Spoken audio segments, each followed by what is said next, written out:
প্রিয় মহাকালের সঙ্গীগণ, আসসালামু আলাইকুম।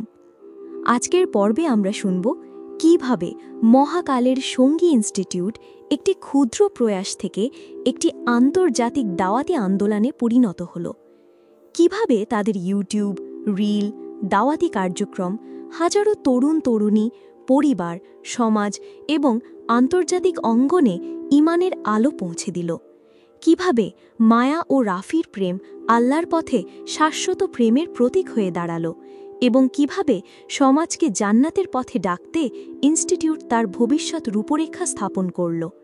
হৃদয় নীরব করে নিন, দোয়া করুন, পর্বে প্রবেশ করুন। পর্ব ২৯, ইনস্টিটিউটের ভবিষ্যৎ ও দাওয়াতি অভিযান, ৪ ধর্ম সিরিজ।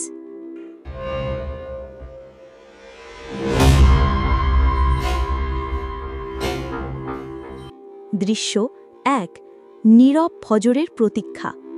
ফজরের আজানের ঠিক আগে ইনস্টিটিউটের ছাদে মুক্তি আকাশের তারাদের দিকে তাকিয়ে ফিসফিস করে বলে, আল্লাহ, আজ আমাদের ইনস্টিটিউটকে এমনভাবে কবুল করুন যেন এটি সারা দুনিয়ায় আলোর মশাল হয়ে ছড়িয়ে পড়ে। রাফি ও মায়া ছাদে দাঁড়িয়ে দোয়া করে, বাতাসে তাসবিহের শব্দ ভেসে আসে। সেশন দৃশ্য ২, ইনস্টিটিউটের দাওয়াতি ভবিষ্যৎ ও আন্তর্জাতিক রূপরেখা। প্রধান সেশন। ইনস্টিটিউটের হলরুম কানায় কানায় পূর্ণ। ইউটিউব, ফেসবুক, ইনস্টাগ্রাম, টিকটক লাইভে লাখ লাখ মানুষ যুক্ত। হোয়াইটবোর্ডে বড় হরফে লেখা, দাওয়াতের মিশন, স্থানীয় থেকে আন্তর্জাতিক। অরুণ, হিন্দু ধর্মাবলম্বী, প্রথমে মাইক হাতে নিল। শ্রীমদ্ ভগবদ্ গীতা ৩:২১-এ বলা হয়েছে, যে যেমন আচরণ করে সাধারণ মানুষও তেমন আচরণ করে এবং মহান ব্যক্তি যা করে অন্যরাও তা অনুসরণ করে। ইনস্টিটিউট আমাদের আচরণ, দায়িত্ববোধ এবং প্রেম দিয়ে সমাজ পরিবর্তনের শিক্ষা দিচ্ছে। ইনস্টিটিউট এখন গ্রাম, শহর, স্কুল, কলেজে দাওয়াতের দল পাঠাচ্ছে, তরুণদের অহংকার, হিংসা, মাদক ছেড়ে স্রষ্টার পথে ফিরিয়ে আনছে। আমরা চাই প্রতিটি শহর, প্রতিটি গ্রামে আলোর কেন্দ্র তৈরি হোক। ইনস্টিটিউট আগামীতে গীতা পাঠ, চরিত্র গঠন ক্লাস এবং মানবধর্ম চর্চার প্রশিক্ষণ শিবির চালু করবে। হলরুমে হাততালি। সিদ্ধার্থ, বৌদ্ধ ধর্মাবলম্বী, বলেন, ধর্মপদ ২৯০-২৯১-এ বুদ্ধ বলেছেন, যদি তুমি সুখ চাও তবে অন্যকে কষ্ট দিয়ে সুখ খুঁজো না। ইনস্টিটিউট তরুণদের অহিংসা, সংযম, ধ্যানের শিক্ষা দিচ্ছে। মাইন্ডফুলনেস এবং ধ্যানের মাধ্যমে ক্রোধ, লোভ এবং কামনা নিয়ন্ত্রণের মাধ্যমে দাওয়াতি নেতৃত্ব তৈরি করছে।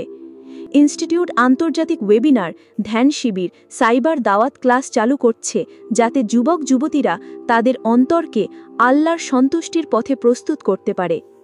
স্যামুয়েল শান্ত কণ্ঠে বলেন, মার্ক ১৬:১৫-এ যিশু বলেছেন, তোমরা সমস্ত বিশ্বের মধ্যে গিয়ে সুসমাচার প্রচার করো। ইনস্টিটিউটের ইউটিউব, পডকাস্ট, রিল, আন্তর্জাতিক দাওয়াতি মিশন আমাদের শেখাচ্ছে কিভাবে আমরা সামাজিক শান্তি, পারিবারিক বন্ধন, ক্ষমা, প্রার্থনা এবং প্রভুর প্রেমে মানুষকে ডাকতে পারি। ইনস্টিটিউটের লক্ষ্য আগামী ৫টি দেশে দাওয়াতি প্রতিনিধি পাঠানো, প্যারেন্টিং ক্লাস, বিবাহপূর্ব প্রশিক্ষণ, সাইবার হেল্প ডেস্ক এবং বহুভাষী ভিডিও কন্টেন্ট তৈরি করে আন্তর্জাতিক দর্শকের কাছে সত্যের বার্তা পৌঁছে দেওয়া। রাফি, মুসলিম ধর্মাবলম্বী, দাঁড়িয়ে বলেন, আল্লাহ বলেছেন, তাদের তোমার প্রভুর পথে আহ্বান করো প্রজ্ঞা ও উত্তম উপদেশের মাধ্যমে। নাহাল ১২৫। ইনস্টিটিউটের লক্ষ্য আগামী ৫ বছরে ৫০টি দেশে দাওয়াতি চ্যানেল খোলা, প্রতিটি প্রদেশে মহাকালের সঙ্গী হেল্প সেন্টার চালু করা, অনলাইন ফ্রি কোর্স এবং একটি পরিবার একটি দাওয়াতি মিশন প্রকল্প চালু করা।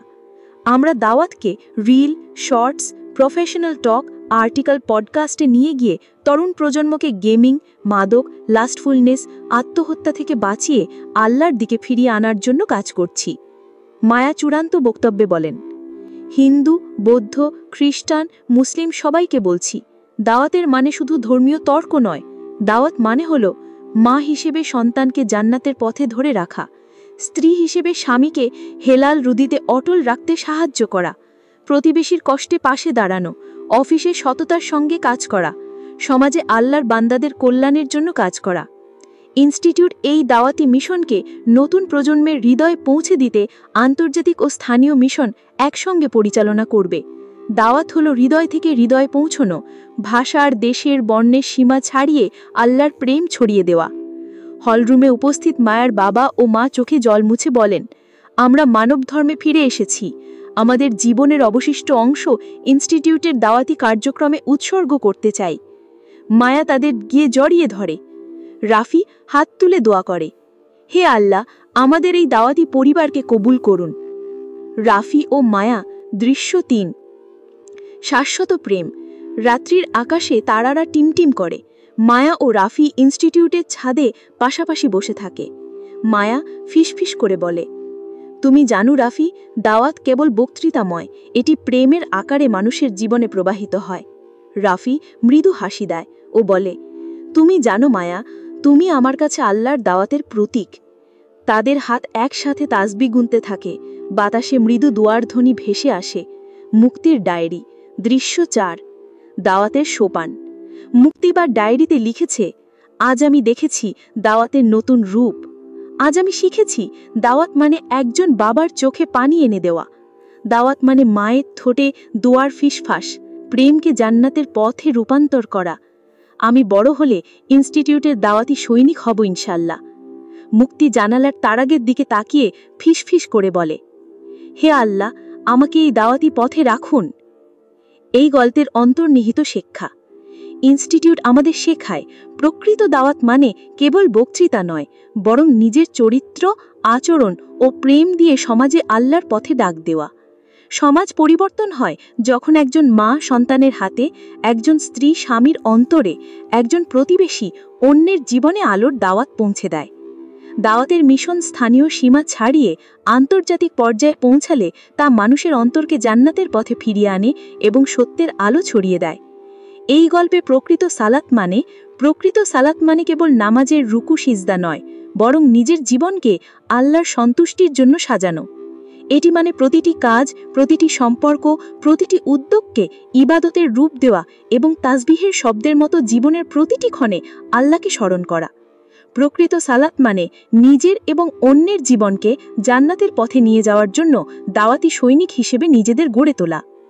পরবর্তী পর্বের টিজার। পর্ব ৩০। শেষ, মিলনের ডাক। ৪ ধর্ম সিরিজ। স্যার, আমাদের লক্ষ্য কি হবে? ম্যাডাম, আমরা কিভাবে দাওয়াতি সৈনিক হব? স্যার, ইনস্টিটিউটের চূড়ান্ত মিশন কি? আপা, দাওয়াতের পথ ধরে মৃত্যুর পর কি পাব? স্যার, দাওয়াত ও প্রেমের সার্থকতা কোথায়? এই সমস্ত প্রশ্নের উত্তর নিয়ে এবার আপনাদের সামনে আসবে এই সিরিজের সংকলক এবং গল্পকার সহজ কবি। ইনশাল্লাহ শীঘ্রই পরবর্তী শেষ পর্বে দেখা হবে আবার। সবাই ভালো থাকবেন। আল্লাহ হাফেজ।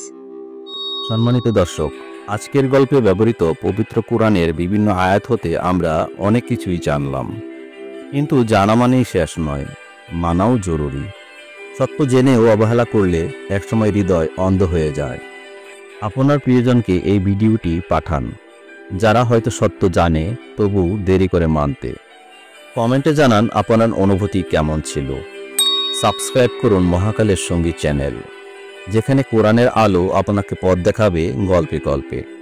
আল্লাহ আমাদের সকলকে সত্য জানার পর সেটা মানার তৌফিক দিন। আমিন। দেখা হবে পরবর্তী পর্বে পবিত্র কোরআনের আয়াতভিত্তিক শিক্ষামূলক গল্প নিয়ে ইনশাআল্লাহ। সেই পর্যন্ত এই পর্ব থেকে আজকের মতো বিদায় নিচ্ছি। সংকলক আমি সহজ কবি।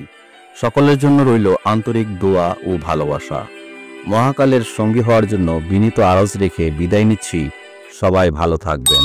আল্লাহ হাফেজ।